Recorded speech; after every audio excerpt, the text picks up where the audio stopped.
რაღაცას ველოდები დამხმარე და სხვა რაღაცას ველოდები ეგრევე. ან ორ რაღაცას ველოდები ერთდროულად. ეს მოლოდინი არ არის მარტო კლიენტისგან მოლოდინი.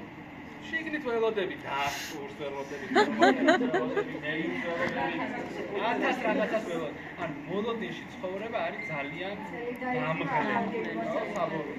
ანუ რაც მნიშვნელოვანია კიდე ასევე რომ ყველაფერი არის შედეგებთან დაკავშირებული. ეს სამეული შეიძლება ყველა პროფესიისთვის ერთადაგივე იყოს, მაგრამ ზოგისთვის განსაკუთრებით რომელიღაცა იყოს მნიშვნელოვნად რთული. მაგალითად, პედაგოგისთვის, ხო? პედაგოგისთვის შედეგებზე დამოკიდებულება ჩვენთვის თუ არის ქვეში და წელიწადში რამდენიმე წელს შეიძლება გრძელდებოდეს, იმიტომ რომ შედეგი არ არის დამოკიდებული ჩემზე, არამედ შედეგი მოდის გარედან. რა ვასწავლ და იმას დავინახავ ბევრი წლის შემდგომ მაგალითად, ხო? აი, ნებისმიერ პროფესიაზე რა ვიყო სხვადასხვა ტიპის გამოწვევები, მაგრამ ეს გამოწვევები და ამაში ცხოვრება მუდმივად იმას აკეთებს იმას, რასაც ვაკეთებ, რატომ ვაკეთებ. ღირს თუ არა იმას, რასაც ვაკეთებ. თავარი კითხვა ერთ-ერთი, რომელიც აი ამ რატომის აღმოჩენისას მიჩნდება დროთა განმავლობაში არის, აი რაც ჩემ მაგალითზეც წერან კითხარით, პირადი სარგებელის გარდა მიჩნდება სურვილი რაღაცა ეტაპზე, რომ ვაკეთებდე ისეთს, რაც ჩემზე მეტად გარემოსაც სიკეთეს მოუტანს. ჩემს სოციუმს სიკეთეს მოუტანს, ჩემი ოჯახის სიკეთეს, ჩემს თემს, ჩემს ქვეყანას მოუტანს სიკეთეს.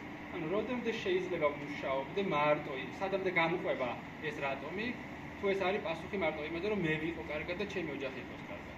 რაღაცა ეტაპზე ჩემი ცხოვრების აუცილებლად მივალ იქამდე, რომ დავსვა კითხვა, რომ რაც აქამდე ვაკეთე, რა შევცვალე ამითი სამყაროში. ჩემს პატარა სამყაროში, ჩემს ქალაქში, ჩემს უბანში. და მინდა გაგახაროთ და გითხრათ, რომ ის საქმე, რასაც ვაკეთებ, ძალიან ბევრი ადამიანის ცხოვრებაში ცვლის რაღაცა.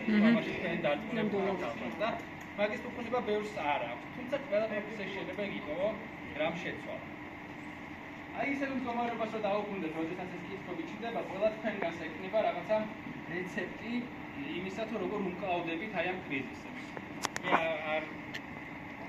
მე არ ვარ ეგეთ წარმოგენის ამჯერად, რომ არ გქონიათ როდესმე კრიზისი, რომ გადაგესვათ შეკითხვები, რატომ ვაკეთებ, რა როდემდე გავაკეთე და რისთვის ვაკეთებ, ხო?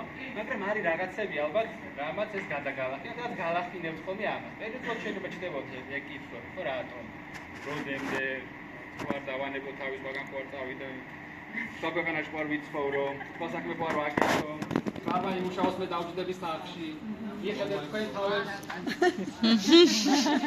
სოვა იმუშაოს ბოლო-ბოლო რა, ხო უნდა თემას მიღება ქალებს. მომხდარი. ჩვენ მაგიდან დღეს ფერადი ფურცლები და კალმები. და მე მინდა რომ ვთხოვოთ და უნდა გავაკეთოთ ახალზე. ერთი რამე რომ დაწეროთ, ერთი რამე.